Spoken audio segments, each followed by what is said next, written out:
First of all, thank you very much for being on our YouTube channel. No problem. Where are you from? I'm from Australia, Sydney.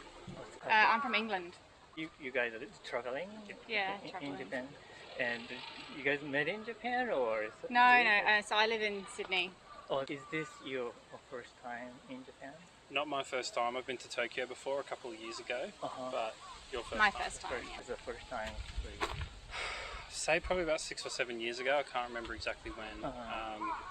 Yeah, I just went to Tokyo for about a week and didn't really leave outside of like Shibuya, Shinjuku sort of area, Harajuku, that sort of area. At that time, what was your the purpose or? The purpose of my trip? Right. Yeah, I just same as this one. We just came for holiday. Japan again for the the traveling. Yeah, for me it was to come back to Japan and see other parts of the country that I didn't get to before. So on this trip we've left Tokyo and we've gone to before this we were in Hakone and Kyoto, and now we're in Osaka for a couple of days. You've been those places already On this trip, before. yeah. So we've been here for about a week and a half, almost 2 weeks. Hakone area, especially. Beautiful, but there was a lot of rain. The whole day. we were only there for about like one full day and a half day, and the one full day we were there, it rained the entire day. So we didn't get to see like Fuji or really go around the Legashi area. But we still did, but we just got drenched. You stayed in like a onsen area? Yes. Yeah. We stayed in a hotel that had an onsen at the hotel, and then also in our room it had a little onsen bath. Very nice. Yeah.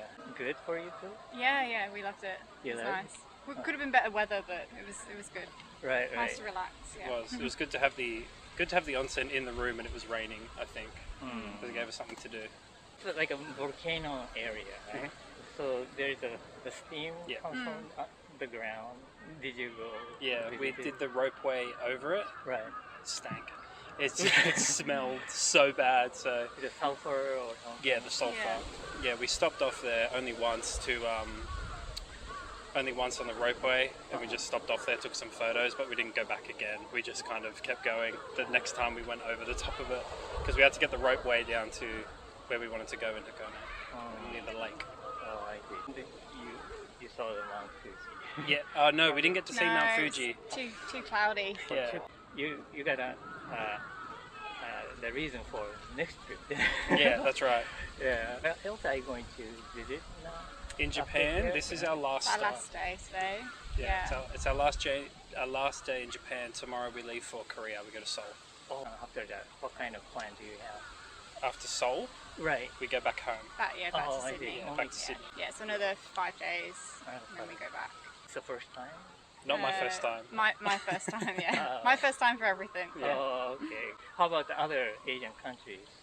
Yeah, I've been to Vietnam. Oh. That's it. He's done a lot. I've been to Hong Kong. I've been to the Philippines. Not Vietnam, sorry. I've been to Thailand as well. And then I've been to Seoul before and Tokyo before. Have something like a different, probably it's a difference, but like a surprising kind of different thing between Japan and other countries. I think what surprises me again about Japan is the public infrastructure. Like there's a lot of really good public transport here. Like the whole time we've been in Japan, we've taken public transport everywhere. Even when we were in Hakone, which is relatively rural for Japan, there was still multiple trains and buses everywhere. We've taken the bullet train between all of the cities, and it's been fantastic. So that's something that seriously lacks in a lot of Western countries.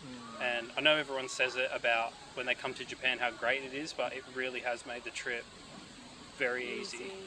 Very easy and just stress-free to be able to get around, know that we're able to get everywhere without having to worry about like booking a hotel transfer or a taxi or something. So that's been great. And the hospitality as well has been really good. Japanese is a hard language to learn, so we're only getting around with arigato and onegashimasu, and it's hard to learn, but still people are very accommodating and trying to help us with ordering or where to go and what to do, even though we don't speak a lot of Japanese, which has been really nice. Do you use like a Google Translation? Yes, we have Yeah. Google Translate. Yeah, especially when we go into the restaurants that don't have the English menu, we get the Google Translate, take a photo and read the menu. Do you have something like a Japanese culture in the hometown, like Japanese community or? like a connection between like a Japanese thing and you? I don't think so. No. Not much? No. In around the area I grew up, there's a park called Koshigaya Park, and it's actually a twin. That local area actually is a twin city, and has like the local council has a twin council with Koshigaya, the city in Tokyo. So in Koshigaya they have a Campbelltown Park, and in Campbelltown, the city I'm talking about back home, they have the Koshigaya Park. And I know that there's been swaps between the two councils. So people from Koshigaya Council have come out to Campbelltown, and people from Campbelltown have gone out to Koshigaya and talked to each other and see how everything's ran with the respective sort of council areas. So that's something from my area. But as for like a Japanese community and Japanese culture in Australia, sushi is a very big thing. Like there's sushi restaurants everywhere, but it's not like sushi in Japan. They have chicken in the sushi. Like they have karage chicken inside the sushi, and it's not like here where it's raw fish. Right. It's very westernized sushi, but they're everywhere. You can go anywhere, and they have the sushi train restaurants. So you like sushi too? Yes, love it. What kind of fish do you like the most? Here, the tuna. The tuna and the salmon. They're my two favorite. The sashimi, where they have the rice and just the right nigiri. Yeah, that style. Just that's right. Right. Those are my two favorite. But back home, I'd say it would also be the salmon, but they cook it like it's cooked salmon, salmon. with like sauce. It's like different, like a lot of different sauce on top, isn't it? And they burn the sauce on. Yeah, it's a lot different back home. Oh, they cook tuna. They cook tuna and put on the rice. Yeah, so they'll do it Like a heated nigiri style. Did you say where they have the rice? And then they'll put the fish on top, but the fish will be cooked. It won't be raw. And then there'll be sauce, like different. I don't know what sort of sauce it is. There's a lot of different type of sauces they put on, and then it's burnt with a flame. Right. Burn it. Yeah, we sometimes like a burn a little bit, but I don't think we burn tuna. No. Yeah, it's like a It's something I've only seen done in Australia. I haven't seen it done here or anywhere else. It's just, I think it's done in Australia for the palate out there. I don't think a lot of people would eat raw fish. They would feel a bit strange about it. Fish in Australia is fine to eat raw. Do you like sushi too? Yeah. Yeah. Yeah, I'm the same. Salmon is a really popular thing. Yeah, but I think in Japan the salmon is not a really traditional like No, the it's food. not. I mean the fish for sushi. I think it's the newer.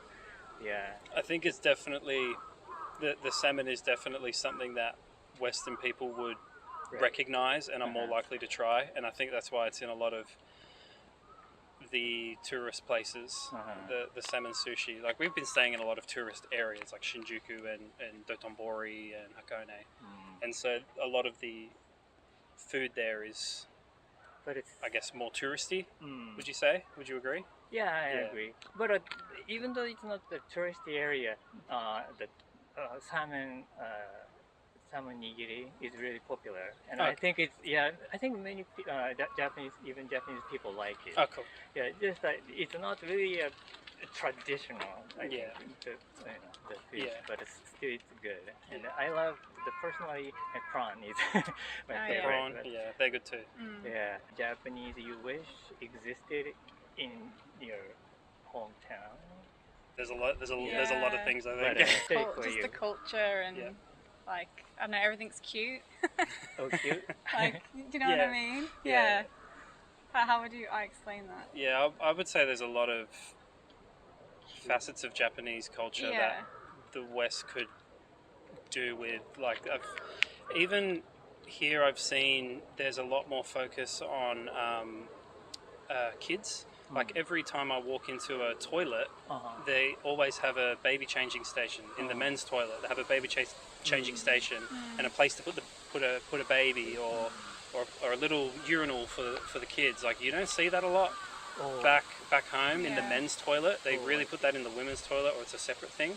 So there seems to be a lot more of a focus on kids out here and putting in facilities for children, which is great. And yeah, as I mentioned before, the transportation in Australia could be done a lot better, and a lot of lessons can be learned from Japan and other places in Asia as well, like Taiwan and some parts of China have really good public transportation too. And the politeness. The people are very polite, very patient here, even in Tokyo, which is a massive city, which I think has a population more than Australia in all of Tokyo, but still, people are very orderly, very polite. They line up for the train, they line up for things. You don't get that. You don't get that in Sydney. Everyone just runs. And Yeah, I think that sort of polite culture and patience can definitely learn lessons from it in Australia and probably throughout the Western world as well. Okay. Well, thank you so much for the sharing your experiences and your idea. No, thanks for about Japan. having us. It was Appreciate really it.